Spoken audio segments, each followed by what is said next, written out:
Good afternoon, dental internet world. My name is Dr. Vishal Sharma, once again here alongside my friend and colleague, Dr. Mike Parchewski. Mike, it's great to see you. You are on your typical poor behavior, but I'm going to be today on my best behavior because our guest was the manager of my operations when I was a sole owner of my practices. She was instrumental in the growth from one practice to a number of practices before I joined a DSO. And I'm really excited to have her as a guest. So I'm well behaved. You typically are not, but I'm going to let you introduce our guest. Thank you, Vish. Very good to see you. And I'm almost shocked that she's still in the dental industry after that experience. So kudos for that. So again, it's great to see you, Vishal, and a special welcome to LaVonne Keal. LaVonne is a certified life and business coach with formal training from Coach U and a proud member of the International Coaching Federation. She's also a seasoned consultant in the healthcare sector, educator, and passionate lifelong learner. So we welcome LaVonne. Thank you so much for being here. And it's great for us to start our 2026 off with maybe talking about what people can do better, how we can be better, and all of those magical coaching things that you do for dentists out there. So tell us, what's 2026 looking like for you? And have you been already up and running and busy? Yeah, it's been crazy. First of all, thank you so much for having me. I'm really excited to be here. 2026 has not disappointed. There are so many options available to dentists in terms of technology, AI, so many exciting things coming down the pipe. But there's also a lot of challenges that practices are posed with. Some of the biggest ones being new patients is harder and harder to come by. The competition is so hard as far as the marketing dollars that you need to spend to attract new patients. So with the regulations kind of lightening some of the marketing guidelines, people are getting really creative with the strategies to bring people in. But what that has caused then is practices to look deeper as to what can I do to differentiate myself. So more and more practices are looking to all the technology and the AI that's out there as to what they can do. Staffing, however, also remains to be one of the biggest challenges, finding those qualified staff members. And so some of the practices are purchasing this technology, which is great, but they don't have the teams to integrate it in properly into the practice.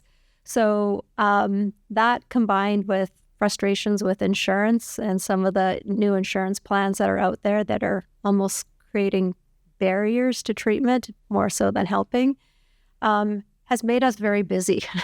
So we've been spending a ton of time with practices, helping optimize their new patient experience so they can come in, create consistent workflows, because team members are coming and going at times, but if we don't have systems in place that are consistent, they're finding that they're having a lot of challenges with keeping that consistent experience for their patients and keeping their patients happy. We, in addition to that, have been providing a lot of HR and recruitment services, helping teams integrate technology through communication strategies. We've actually been also working with some DSOs and help create consistency for their regional managers so they can help elevate the experience with all the practices that they're working in. And then in addition to that, we do a lot of skills training. So practice management training so we can elevate the skills within the team, as well as providing mentorship to owners and managers. So sorry to just jump in.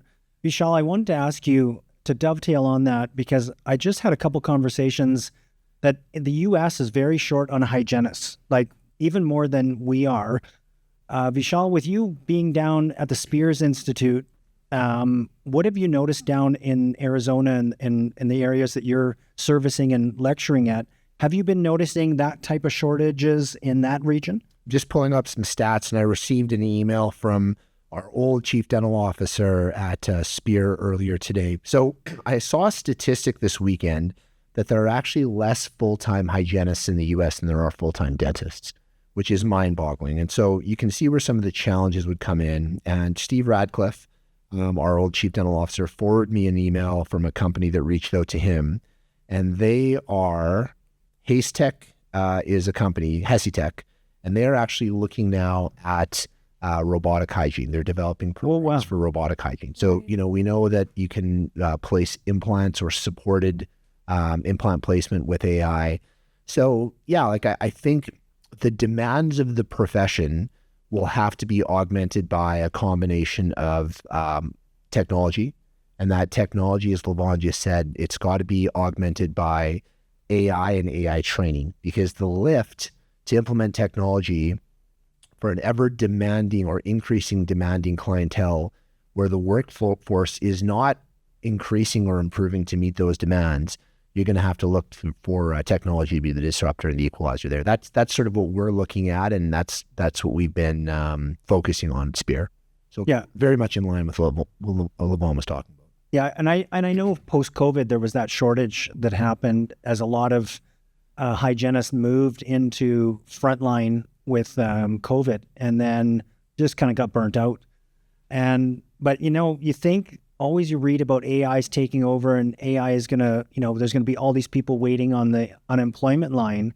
But realistically, like in dentistry, we're far from that. We're needing AI on a desperation, as opposed to it being, an option, right? Mm-hmm. It's an interesting environment. It is, absolutely. We work with practices across Canada too, and there's definitely some regions that are hit way more so than others, like some of the smaller centers, and that you just can't get people in at all, right? So, and it's not just hygienists, it's dental assistants, it's associates, it's, so the industry, we definitely need an influx of people to support the demand.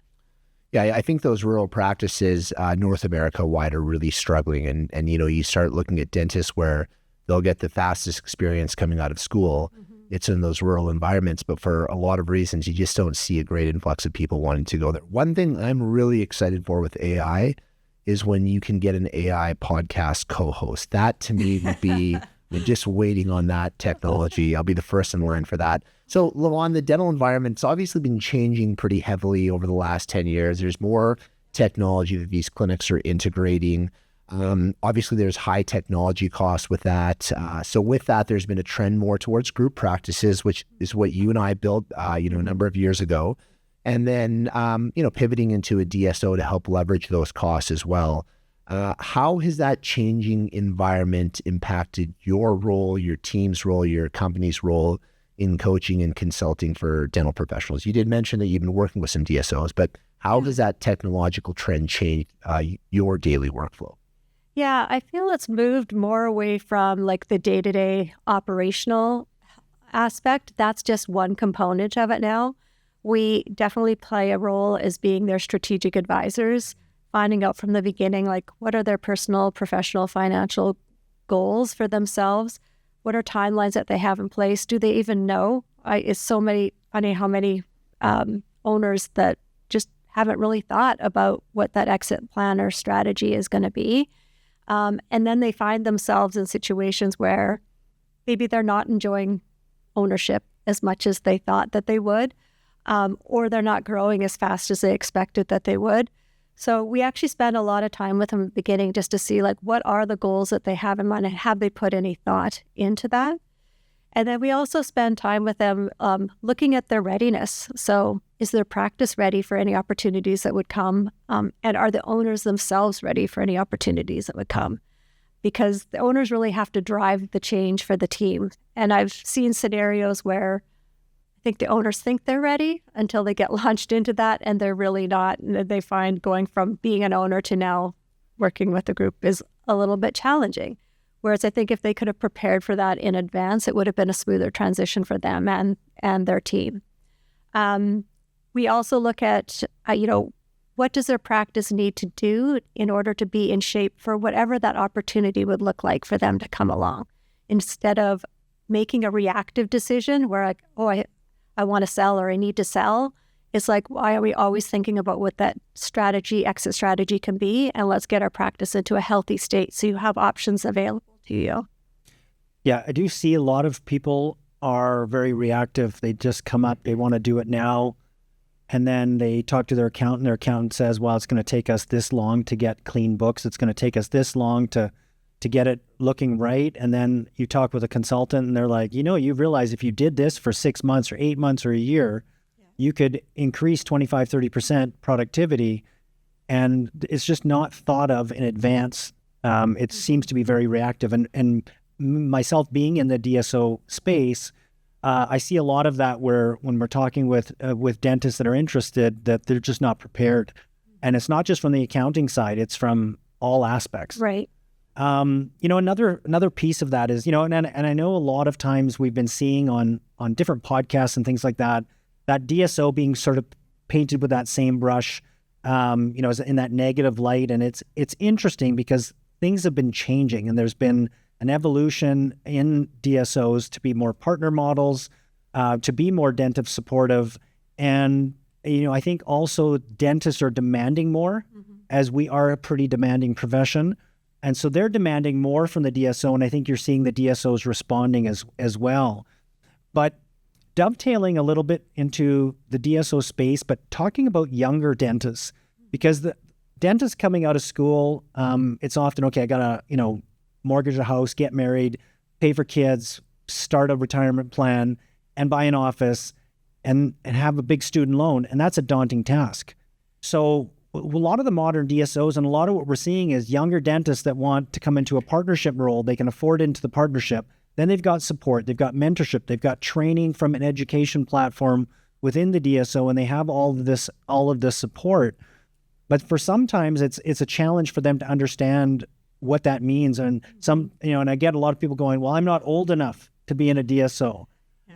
How are you seeing the young dentists out there? And when you're talking with these young professionals, what are they thinking? How are you helping them to navigate this, coming out in these options to partner rather than it being, I'm going to exit? Right. It's a great question. I worked with Patterson as the practice optimization manager in the mid-market segment. And so dealing with so many different group practice situations, I saw so many different types of management models. And I think the perception is exactly, you said, that all DSOs are the same, one size fits all, and it's really not. So it's important for them for us to understand, again, what's their motivating driving factor, to let them know that there is a DSO out there that could fit that, fit their needs, whether it is looking for mentorship. So many young associates that come, they want to join a practice, so that's one of the first things they ask for is mentorship. But if they're joining a small practice and they're the only doctor there on some days, they're not going to be as confident to try some of those new procedures or, go on the courses and be able to integrate those things in. And so to your point, that is the perfect example of where they can get a lot of experience and training and have a very lucrative career without maybe taking on the burden of ownership. Not everybody wants to be an owner now when they hear how much overhead has gone up, the struggles with staffing, just the day-to-day operational challenges. And I find the younger associates more so are looking for more work-life balance. They're wanting to be able to go on those trips and not have to worry about the practice, and that maybe more so than associates were 10 years ago, right? So I try to encourage them to keep an open mind, ask lots of questions, and look at all the models that are out there. Like dip your toe in, ask questions. There's no harm in doing so, and see what they have to offer so you can make an informed decision. It is an interesting time. Like obviously ownership for Mike and I, and you've seen this on many occasions, was immensely rewarding. Mm-hmm. But the HR complexities right now, and I'm not involved in a practice, and if I ever want to buy one again, I think the major deterrent for me ever wanting to oversee a practice is the burden of the HR.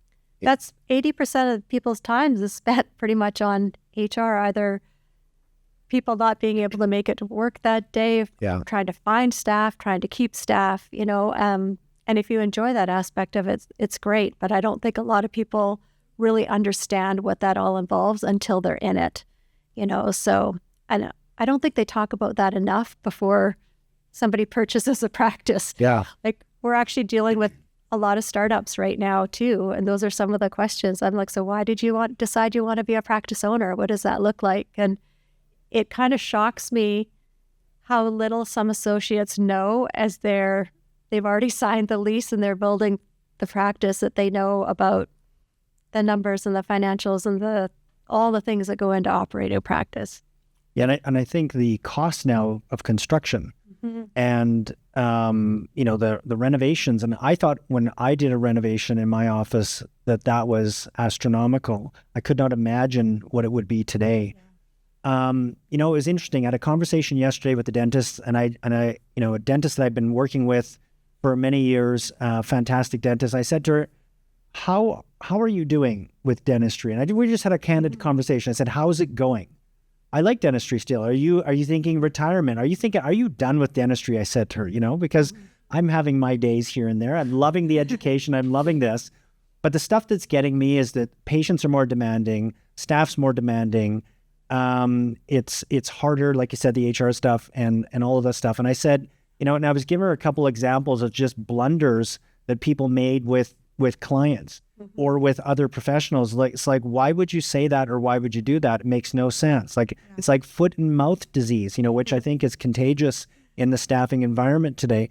But, she turned around and said to me, I like dentistry, but you're right. If you could take away all of that stuff, I'm good to go for another street. But she goes, I don't know how much longer I want to own my office and deal with all of that.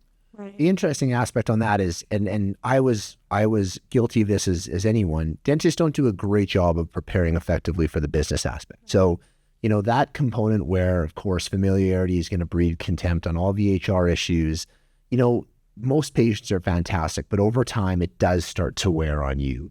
Are they already planning for that transition? Are they strategizing on it? But I want to pivot back to something we were talking about with the early career dentists, and LaVonne and Mike, as you know, a lot of my role with Spear is working with DSOs, not the biggest DSOs, but the smaller ones or mid-sized ones, to help develop education for their early career dentists who are not getting mentorship, even in private practice where you have a retail dentist. And I worked with one that I tried to provide the best mentorship, and he was great. LaVonne, you did a great job with him as well.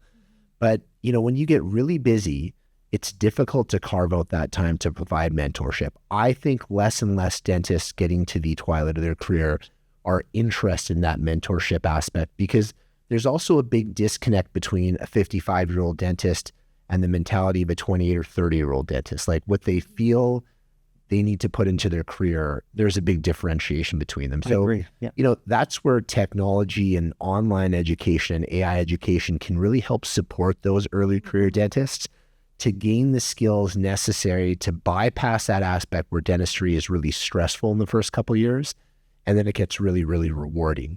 And then, of course, it's the downhill trajectory. Once you get to Mike's age and you're jaded and beaten down and negative, straight downhill. Now it's time to transition into pickleball and the next phase of your life. But the AI aspect I think will be immensely beneficial for help supporting those early career dentists. Yeah. Well, I also feel too, there's something with the power of community, right? I mean, it can be pretty lonely, especially if you're a solo practitioner and you don't really have someone to bounce ideas off of, or am I making the right call? And we do a lot of work with dentists just to be able to be that sounding board for them, right? Or, what do you think? And at least if they're part of a community or group, I mean, I even try to encourage study clubs or anything to get out, because a lot of times it can be pretty isolating. Yeah. It's one of the things, Mike, just to quickly interject and respond to that, is, when I started teaching when I was on the road and patients would ask, and, they're all accountants or lawyers, and they'd say, look, why do you do it? I'm like, well, it's gratifying to give back. But another aspect is like dentistry, even in a group practice, it's isolating because you maybe communicate with the other dentist in the office for like 3 to 5 minutes a day, or if there's a complex case that you need a second opinion on. But it's not like lawyers are always interacting with their peers. Whereas dentistry, either the education is where you get that camaraderie, and the social clubs are gone. Like, the curling club that we have in this city is diminishing. They used to have a golf league, which is gone. I still have, we're part of a study club that's meeting tomorrow, but that's a dying breed where you get together once a month to have dinner and talk about dentistry. And, even for a lot of those dentists, it is their sounding board or their therapy sessions to sort of unload some of the stresses of owning a practice. So it is interesting you say that, and I think I can see where consultancy can certainly help fill that void. Yeah, and I agree. Community is a great word because, getting into the education side of it now that I'm working with a lot of young dentists within our DSO and other dentists within our study clubs, is it's amazing how eager they are to learn, but at the same time, the learning has changed, right? There's expectations for online, there's expectations for their schedules and hybrid, and so one thing that Spears has been doing is working on hybrid arrangements where you can do, remote learning, online learning combined with in-person hands-on. And so I think AI is going to mix in with that, and you're going to see a lot of new paradigms that are coming out. It just seems like if you book an event for a Thursday night, then people have so much going on. It seems that it's get hit and miss. I know like a lot of the dealers aren't doing as many education events, and there's a lot of different things. So I think we're going to see some of these modern approaches that make a difference, which can then be more dynamic and fit into people's lifestyles, which are changing, right? And people are changing. Like you mentioned earlier, the new dentist wants a work-life balance, and I often say they want it all, right? I really feel that, and knowing how Vishal and my careers have been, we've been very patient-centered, and dentistry is very exhausting. You have to be there in the chair to be earning that income, right? And and when you leave for a vacation, you're not getting holiday pay, right? And that is a challenge. And I say this because at our DSO in our contracts, there's really no contract about vacation. And I thought, well, why not? They're like, because dentists don't take vacation. No word of a lie. There's never been an issue of a dentist that wants to take more vacation than they can because they've got to make an income. So it's incredible how sort of we're so basically chained to the chair in a sense that we feel almost guilty when we're away, which is a big challenge.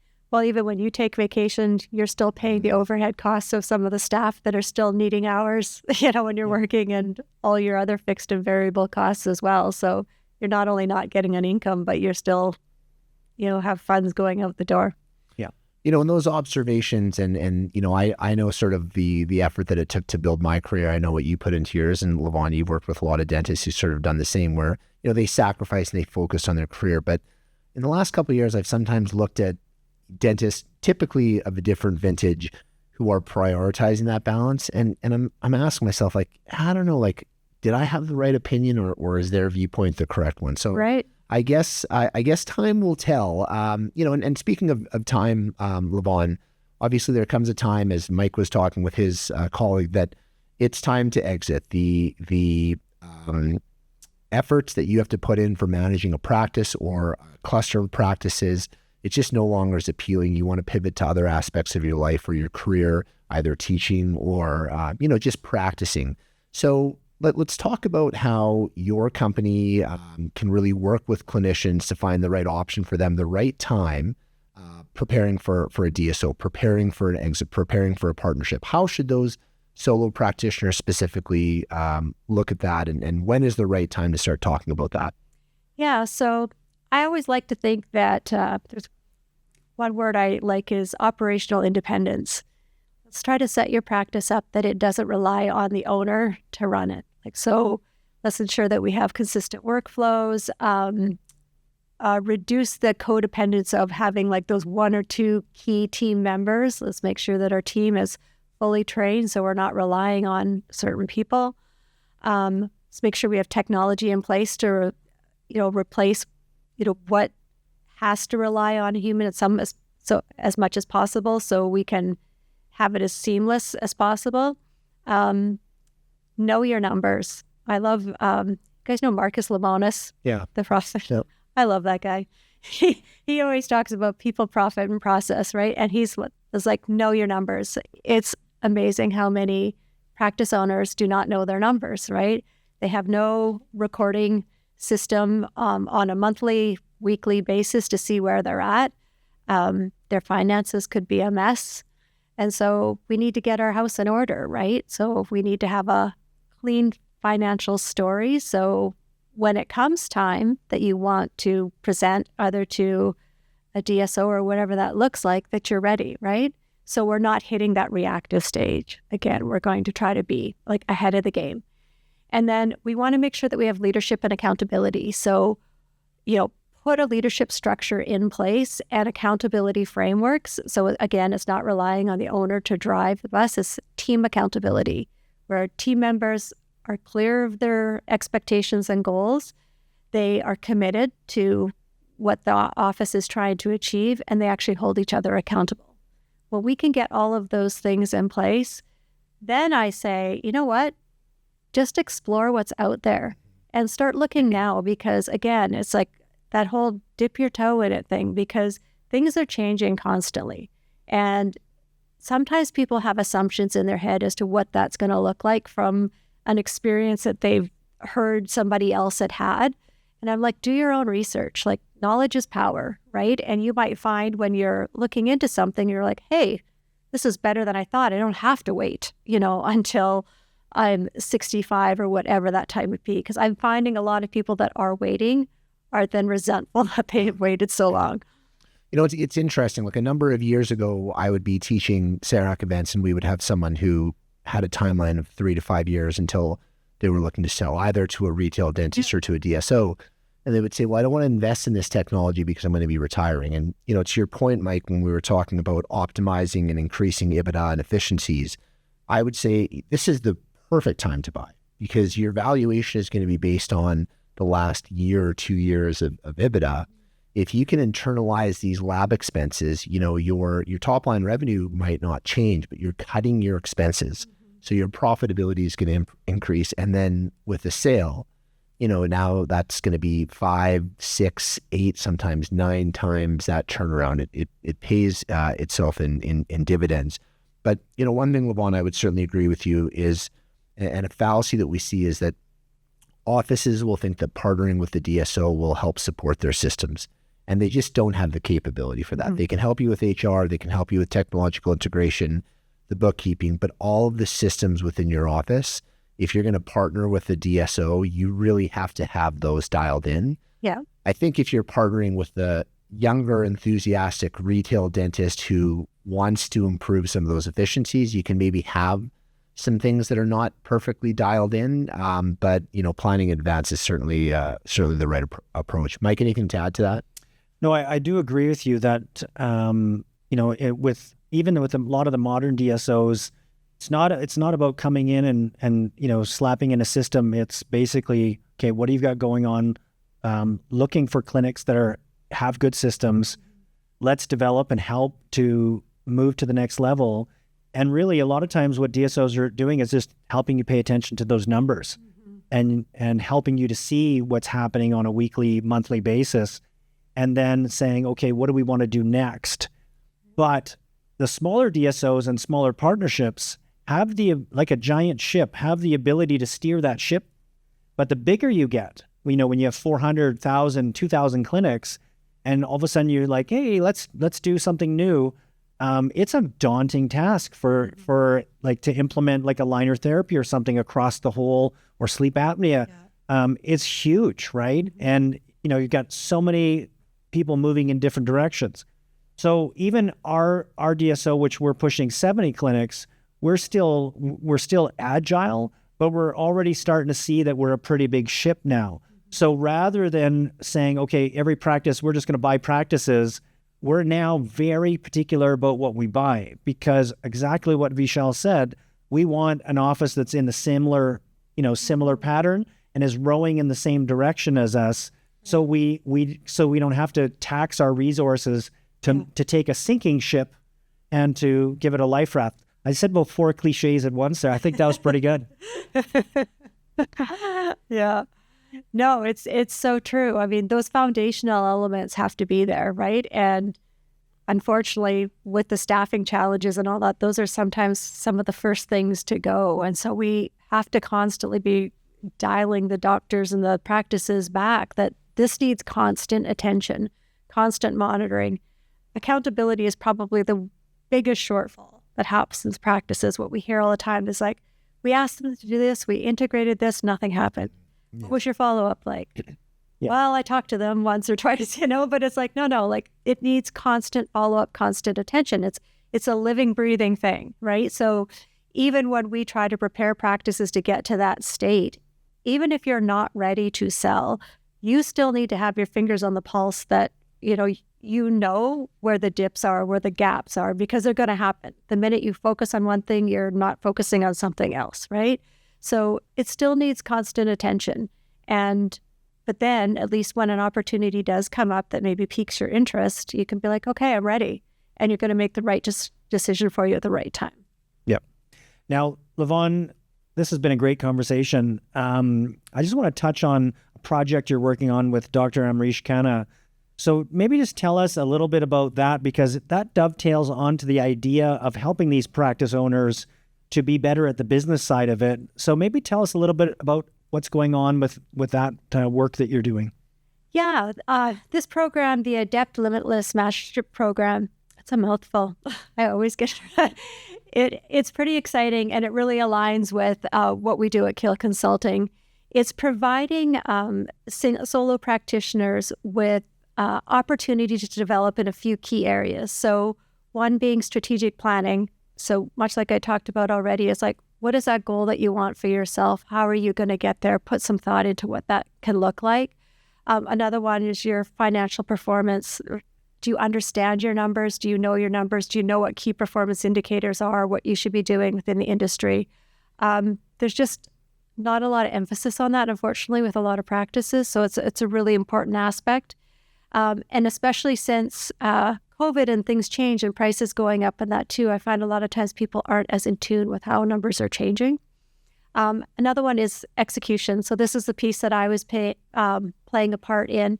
And a lot of dentists know a lot of things, but they don't know how to integrate it. They'll go on a course and they come back and we're like, okay, so what do we do now? Or they send their team member on a course and the team member doesn't know what to do and they come back, right?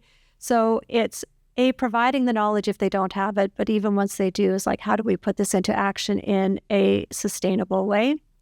And then finally is innovation. We all know if we're not growing, we're dying, right? And so how do we, jump on the bus with technology and AI instead of like shying away from it?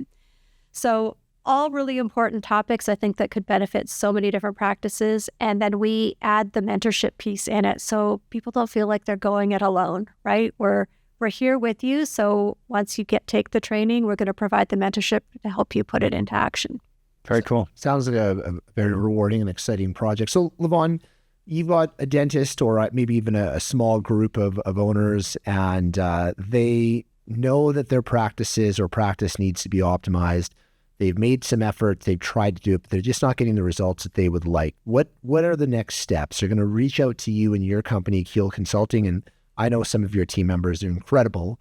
Mm-hmm. What does that onboarding look like, and what is that process? Yeah, we would set up a 30-minute discovery call with them at first, just to learn a little bit more about their practice and their needs, goals, challenges, barriers.